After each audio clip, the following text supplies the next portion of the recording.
আজকে এই মাত্র ঘোষণা হয়ে গেল, এবার অন্নপূর্ণা ভাণ্ডার প্রকল্পের টাকা জুন মাসে দেবে না, এবার অন্নপূর্ণা ভাণ্ডার প্রকল্পের টাকা দেবে জুলাই মাসে। আর ইতিমধ্যে যারা যারা আবেদন করেছেন তারা সকলেই পাবেন 6,000 টাকা। এবার 2টি মাসের টাকা পাবেন একসাথে। যদি আপনারা অনলাইনে এবং অফলাইনে আবেদন করে থাকেন, যদি টাকা না পেয়ে থাকেন, তাহলে জুলাই মাসে সকলেই পাবেন ডবল টাকা, অর্থাৎ 6,000 টাকা। আর ইতিমধ্যেই জুলাই মাস শুরু হওয়ার আগেই আজ এইমাত্র জুলাই মাসের টাকা দেওয়ার ফাইনাল তারিখ দিয়ে দিয়েছে। এর পাশাপাশি আর একটি বড় সুখবর রয়েছে।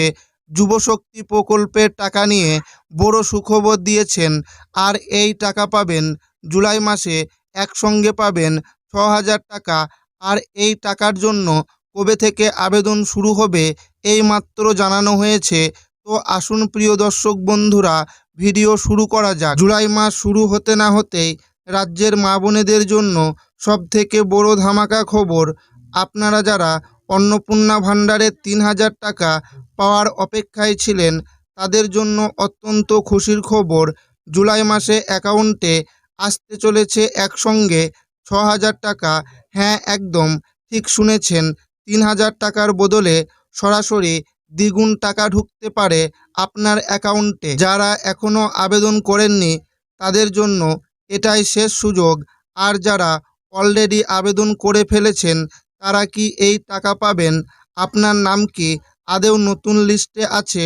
যদি এই টাকা ছোট ভুল করে থাকেন তাহলে কিন্তু 6,000 টাকা তো দূরের কথা, 1 টাকাও পাবেন না। তারা এই 6,000 টাকা পাবেন কিভাবে, নতুন লিস্টে নিজের নাম চেক করবেন, এবং যারা এখনও আবেদন করেননি তারা কিভাবে এক্ষুনি আবেদন করবেন, ভিডিওটি 1 সেকেন্ড স্কিপ না করে শেষ পর্যন্ত দেখুন। কারণ আজকের একটা তথ্য মিস হওয়া মানেই কিন্তু বড় আর্থিক লোকসান। 3,000 টাকার বদলে 6,000 টাকা কেন এবং কারা পাবেন? বন্ধুরা, প্রথমেই আপনাদের মনে প্রশ্ন আসতে পারে যে হঠাৎ 3,000 টাকার বদলে 6,000 টাকা কেন দেওয়া হচ্ছে। বিষয়টা খুব ভালো করে বুঝে নিন। রাজ্য সরকারের তরফ থেকে অন্নপূর্ণা ভাণ্ডার প্রকল্পে প্রতি মাসে মা বোনেদের আর্থিক সহায়তা দেওয়া হয়, কিন্তু বহু আবেদনকারী আছেন অনলাইন এবং অফলাইনে আবেদন করেছেন। কেউ আবার জনকল্যাণ শিবিরে গিয়ে আবেদন করেছেন।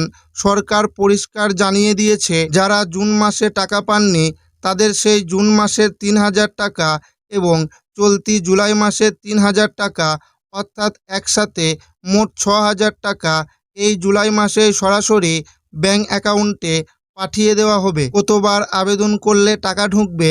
1 নাম্বার, লিস্টে আপনার নাম আছে তো? টাকা ঢোকার আগে অবশ্যই আপনাকে বেনিফিশিয়ারি স্ট্যাটাস চেক করতে হবে। আপনি আপনার মোবাইল থেকেই অফিসিয়াল অন্নপূর্ণা ভাণ্ডার পোর্টালে গিয়ে নিজের আধার কার্ড বা অ্যাপ্লিকেশন আইডি দিয়ে স্ট্যাটাস চেক করতে পারবেন।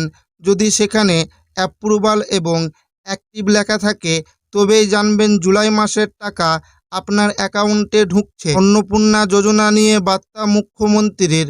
গতকাল কাশিয়াং থেকে মুখ্যমন্ত্রী জানিয়েছিলেন, অন্নপূর্ণা যোজনায় 1,03,00,000 ভেরিফাই হয়ে গিয়েছে। অন্নপূর্ণা যোজনায় ফর্ম পূরণের পরপরই কি অ্যাকাউন্টে টাকা ঢুকবে? এই নিয়ে অনেকের মনে প্রশ্ন জাগছে। অন্নপূর্ণা যোজনায় আবেদন করলেই সঙ্গে সঙ্গে যে টাকা পাওয়া যাবে না, সেই বিষয়েও মানুষকে সচেতন করতে মঙ্গলবার সন্ধ্যেয় ভার্চুয়াল বৈঠকে জেলা শাসকদের বার্তা দেন মুখ্যমন্ত্রী। তিনি বলেন, শুধুমাত্র যোগ্য উপভোক্তারাই যাতে প্রকল্পের সুবিধা পান সেই কারণেই যাচাই প্রক্রিয়া চলছে। কেন্দ্র ও রাজ্যের প্রকল্প সম্পর্কে শিবিরে আসা প্রত্যেক মানুষকে বিস্তারিতভাবে বোঝানোরও নির্দেশ দিয়েছেন মুখ্যমন্ত্রী।